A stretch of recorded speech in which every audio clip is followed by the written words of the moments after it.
Hi there, this video is about headshots and posing for headshots, the technical aspects. First of all, I want to talk about long lenses. A headshot is shot with a long telephoto lens, and it's very different to the lens you might have on your camera at home.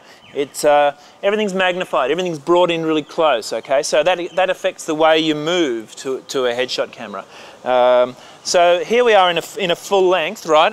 I can pretty much move around and everything I do is in focus. But that's very different to what happens when I'm in tight. Watch this. So now I'm in tight. What happens is every little nuance, every little movement that I make, every expression that I make, it's totally visible to the camera. I'm 10 meters from that camera and it's really tied in, okay? What happens is if I move to the left or right, if I move to the camera right, if I take a step, it looks like this. I'm gone. The way to move for a camera, a close-up tight shot, is twinkle toes. You move like a ballerina, a little bit left, a little bit right, camera right. It's a bit hard to do it backwards. So if you start doing twinkle toes in front of the camera, that will show that you're very experienced, because the camera guy can say, move to the camera left, and you can go like this, and he'll say, stop, and then you're in position. You don't have to muck around going this way and that. Move to camera right, stop. You're in shot. Same happens, the same goes with moving forward and back, okay? If I move 30 centimeters forward, watch what happens. I'm completely out of focus. It's horrible, okay? So that means when you've been given your mark, you stay on it, and if you need to do an expression, you don't be going forward and backward like this. You keep pretty much in position and do your stuff in the same spot. You can move in your mind, but don't be moving around in space. Okay, so there's a couple of other directions you might get when you're doing a headshot.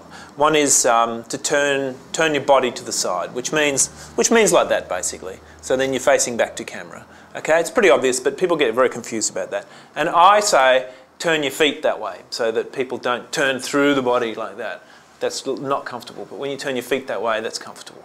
Okay, so then your shoulders go with your feet, of course. Another thing is, I may ask you to tilt your head, which means like this way, okay? And turning your head is like this. So it's basically always going to be the same thing, which is leaning forward, tilting your head a bit, and then turning your head to camera, okay? And there's a million variations of that, but it's all turn your feet, turn your shoulders, lean forward, turn your head to camera, and chin down. There's another one, sorry. Chin down, and tilt your head. So they're your variables. So try and get used to the idea that you need to be put into a position completely unnatural, and then you have to be completely natural and just be yourself and be normal and natural, because a good headshot is about being comfortable. You might want to have a look at the video on the same page, which is about exactly that. If you feel really uncomfortable in front of the camera, it can give you a few ideas about how to care a bit less about it, because people get too emotional about it. Sometimes the best way is to not care too much. Okay? So if you want to see some more stuff about actors' headshots and how to do a better headshot, just have a look at my website, jom.com.au, and there's tons of pages of tons of advice and everything you could possibly need to know about headshots on there. jom.com.au.